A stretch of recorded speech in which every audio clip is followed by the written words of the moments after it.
सभी साथियों को मेरा प्यार भरा नमस्कार। जय भारत। मुझे पूरा विश्वास है कि आप सभी साथी, आप सभी मित्र प्रसन्न होंगे, खुशहाल होंगे और आगे भी रहेंगे। मैं अपने इन वीडियोस के माध्यम से अवचेतन मस्तिष्क की कार्यशक्ति के बारे में निरंतर आपको महत्वपूर्ण जानकारियों से रूबरू करा रहा हूं और मुझे विश्वास है कि ये जानकारियां, ये अवचेतन मस्तिष्क के विषय में हमारी जो समझ है,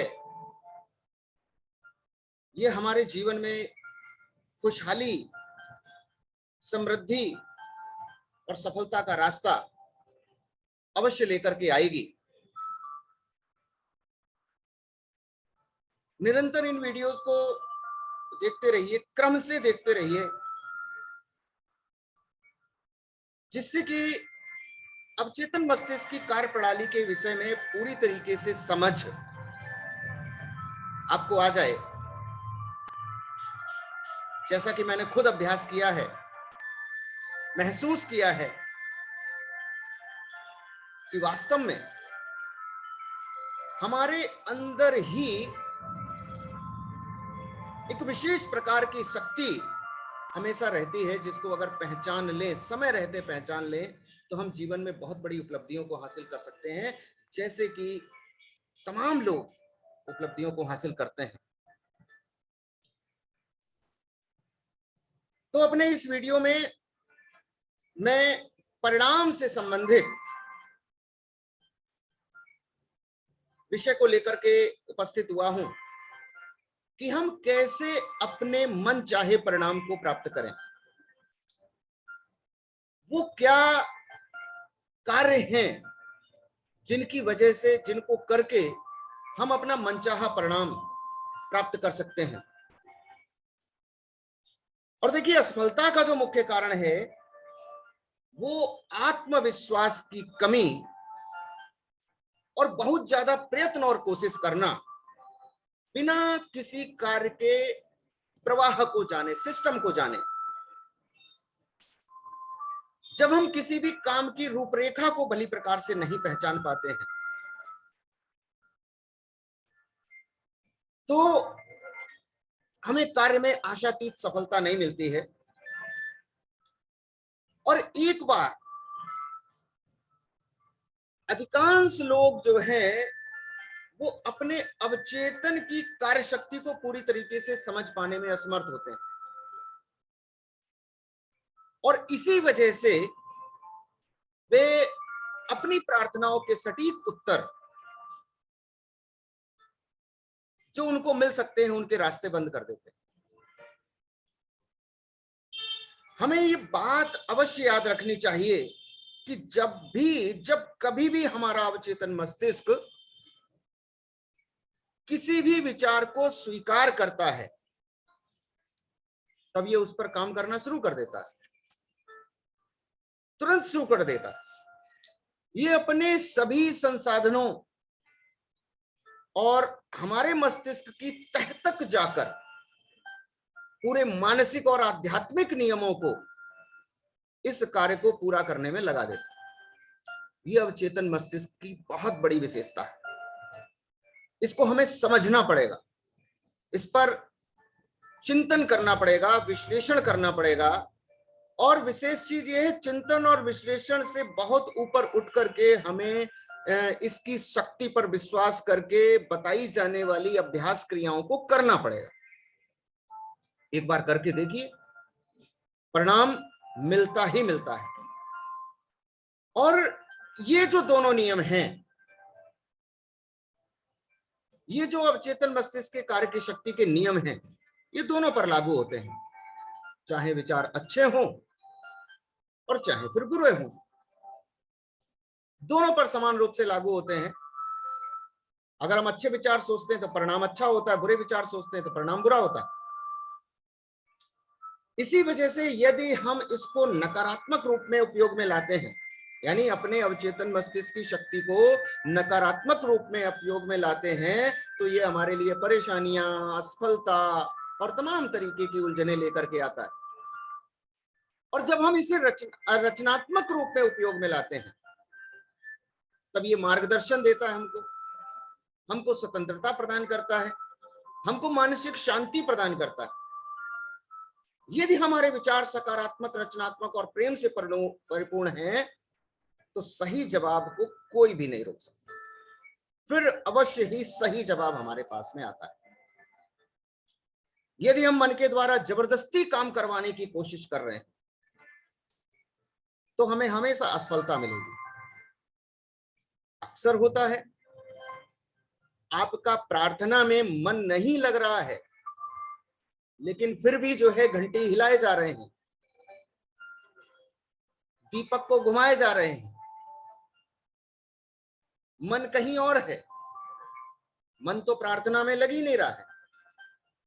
आपको उत्तर कैसे मिलेगा? जबकि प्रार्थना का उत्तर प्राप्त करने के लिए किसी भी प्रकार की घंटी की ध्वनि की आवश्यकता नहीं है, किसी भी प्रकार के दीपक को घुमाने की आवश्यकता नहीं है, किसी भी प्रकार की मूर्ति के सामने खड़े होने की आवश्यकता नहीं। हमारा अवचेतन मन जोर देने पर नहीं, वरन हमारे विश्वास और चेतन मन की स्वीकृति पर अपनी प्रतिक्रिया देता है। ये आडंबरों पर अपनी प्रतिक्रिया नहीं देता। और अगर आडंबरों पर प्रतिक्रिया मिलती होती, तो विश्व में भारतवर्ष से समृद्ध और कोई देश नहीं हो सकता था।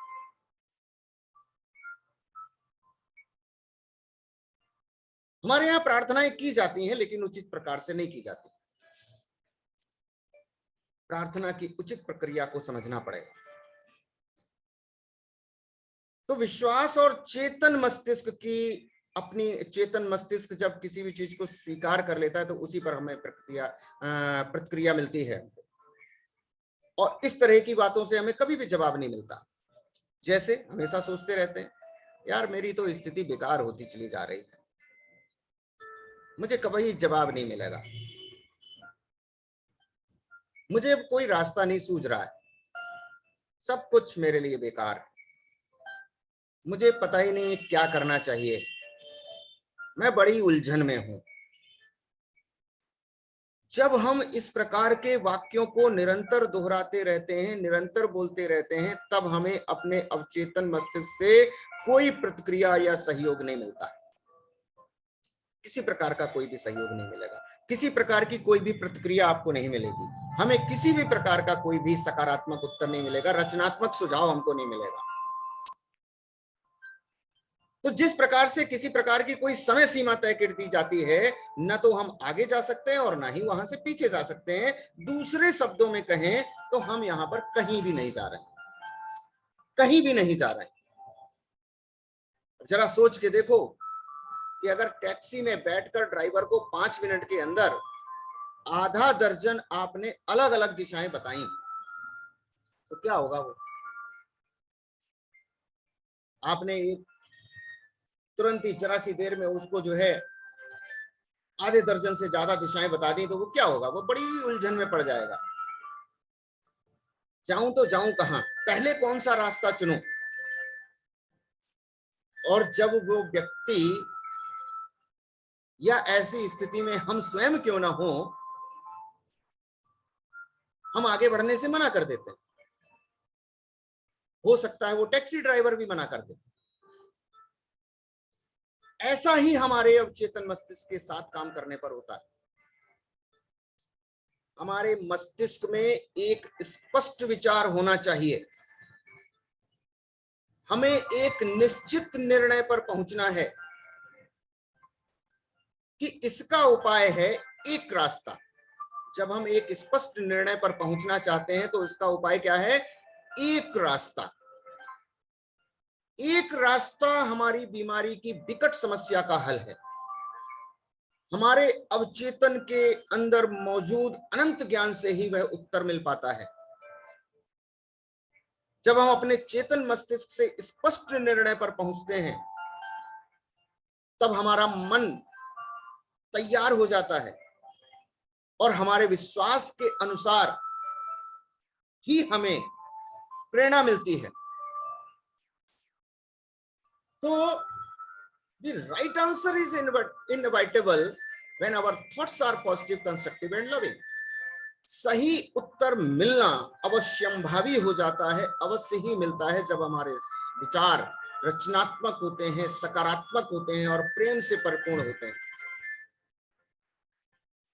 जबकि असफलता का मुख्य कारण आत्मविश्वास में कमी और किसी भी चीज पर जरूरत से ज्यादा, बहुत ज्यादा प्रयास करते रहना, बिना अपने आप को पहचाने, बिना अपने अवचेतन मस्तिष्क की शक्ति को पहचाने। जब तक हम अपनी कीमत को नहीं पहचान पाएंगे, जब तक हम अपने आप को नहीं पहचान पाएंगे, तब तक हमारे लिए सफलता के रास्ते प्राप्त कर पाना बड़ा ही मुश्किल होगा। तो अपनी कीमत को जानना है। देखिए, एक बार एक आदमी भगवान बुद्ध के पास में गया और भगवान बुद्ध से पूछा कि जीवन का क्या मूल्य है, जीवन का क्या मूल्य है। बुद्ध ने उसे एक पत्थर दिया और कहा, जाओ इस पत्थर का मूल्य पता करके आओ, लेकिन एक चीज ध्यान रखना, इस पत्थर को बेचना नहीं है, तुम्हें केवल इसकी कीमत का पता लगाना है, बेचना बिल्कुल भी नहीं। आदमी निकल पड़ा बाजार में। सबसे पहले उसे एक संतरे वाला मिला। संतरे वाले से पूछा, भैया ये पत्थर है, देखो इसकी कीमत क्या हो सकती है। संतरे वाले ने पत्थर को देखा, बोला, भैया 12 संतरे ले लो और ये पत्थर मुझे दे दो। बोला, ठीक है भैया, बेचना तो नहीं है। थोड़ा सा आगे बढ़ता है, एक व्यक्ति ने आलू की दुकान सजाई हुई थी, आलू की बोरियां रखी हुई थी। उस सब्जी वाले से उसने पूछा, भैया ये पत्थर है, इसकी क्या कीमत हो सकती है। सब्जी वाले ने कहा, ये पत्थर मुझे दे दो और आलू का एक बोरा ले जाओ। एक बोरा आलू का ले जाओ और ये चमकीला पत्थर जो है ये मुझे दे दो। अब बुद्ध ने तो बेचने से मना किया था, तो वो व्यक्ति आगे बढ़ा, उसकी कीमत बढ़ रही है। अब वो व्यक्ति सीधा एक सुनार के पास में पहुंचा, जो सोने चांदी के जेवर बनाने का काम करते हैं, गोल्ड स्मिथ। उसके पास में पहुंचा, उसको वो पत्थर दिखाया, बोला, भैया बताओ इसकी कीमत क्या होगी। सुनार ने पत्थर को घुमा घुमा के देखा, कीमत को आंका, बोला, भैया ये 50 लाख रुपए ले लो और ये मुझे पत्थर दे दो।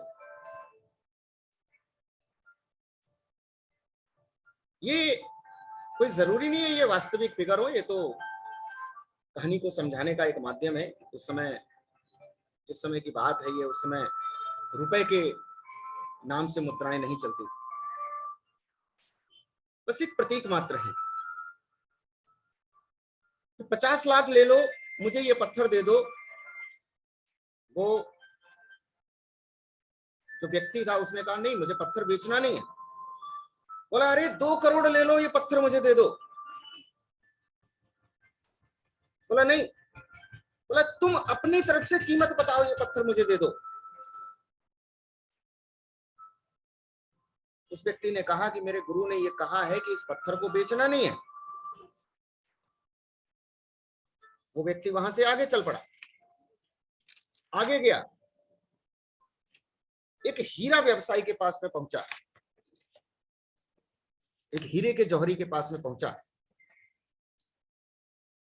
उसको वो पत्थर दिखाया और उस बेशकीमती रूबी पत्थर को जैसे ही उसने देखा,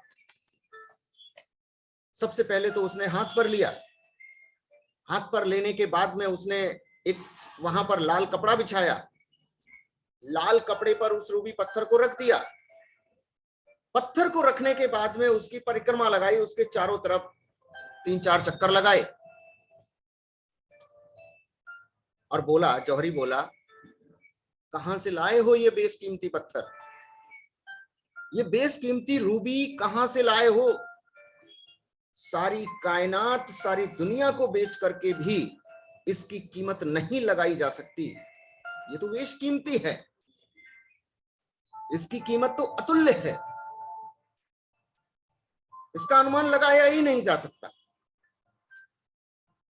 अब वो आदमी हैरान हो गया, परेशान हो गया और सीधे वापस बुद्ध के पास में पहुंचा।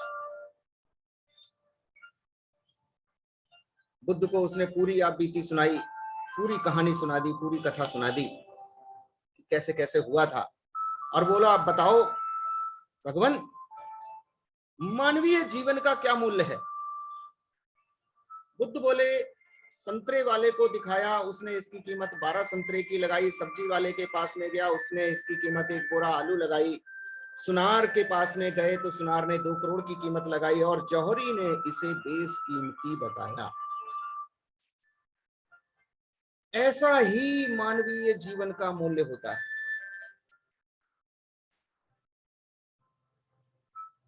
हम बेशक हीरा हों, लेकिन सामने वाला व्यक्ति हमारी कीमत को उतना ही आंकता है जितनी कि उसकी अपनी खुद की हैसियत होती है, खुद की औकात होती है। वो अपनी क्षमता के अनुसार, अपनी जानकारी के अनुसार, अपनी समझ के अनुसार, अपनी हैसियत के अनुसार हमारी कीमत लगाता है। तो ऐसी स्थिति में क्या है कि हमें घबराने की आवश्यकता नहीं है। घबराओ मत। दुनिया में बहुत से लोग हमें पहचानने वाले मिल जाएंगे। बस क्या करना है, अपने आप को महत्व देना है, खुद को महत्व देना है। हम कितने मूल्यवान हैं ये सामने वाले को पता है, क्योंकि वो अपने बराबरी का ही सोच रख सकता है। जितनी उसकी हैसियत है उसी की सोच रख सकता है, उसके आगे का नहीं। इसलिए अपनी कीमत को बढ़ाते हुए, अपनी कीमत को आंकते हुए निरंतर आगे बढ़ते रहो, अपनी क्षमताओं का विकास करते रहो। और अपनी क्षमताओं का विकास हम कैसे कर सकते हैं? अपनी इसी अवचेतन मस्तिष्क की शक्ति को अच्छी प्रकार से जानकर, अवचेतन मस्तिष्क की शक्ति को अच्छी प्रकार से समझकर, ठीक इसी प्रकार से जैसा हम अपने अवचेतन मस्तिष्क के साथ में काम करते हैं, हमारे साथ ऐसा ही घटित होता है। बस हमारे अवचेतन मस्तिष्क में एक स्पष्ट विचार होना चाहिए। स्पष्ट विचार होने से हम निरंतर अपनी कीमत को बढ़ाते रहते हैं, और जब हमारी कीमत बढ़ती रहती है तो वहीं से हम अपने खुद के जीवन को खुशहाल, समृद्धिशाली, सफलता की दिशा में मोड़ देते हैं। इन प्रक्रियाओं को समझना पड़ेगा, इन प्रक्रियाओं को सीखना पड़ेगा, इनका अनुसरण करना पड़ेगा, पालन करना पड़ेगा। ये प्रक्रियाएं अगर हम अपने जीवन में धारण करते हैं, अपने जीवन में लागू करते हैं, इनका निरंतर अभ्यास करते हैं, तो हमारा जीवन सुखी, समृद्ध और खुशहाल होना ही होना है। इसमें किसी प्रकार का कोई भी संदेह नहीं है। इसी प्रकार से निरंतर मैं आपके समक्ष अवचेतन मस्तिष्क की चमत्कारिक शक्ति के बारे में जानकारियों के साथ में उपस्थित होता रहूंगा आगे आने वाले वीडियोस में। इस वीडियो में इतना ही, आगे फिर मिलता हूं नए वीडियो में। तब तक आपको ये जानकारियां अच्छी लगती हैं तो इन वीडियोस को लाइक करें, इस चैनल को सब्सक्राइब करें, अपने इष्ट मित्रों को ज्यादा से ज्यादा सब्सक्राइब कराएं।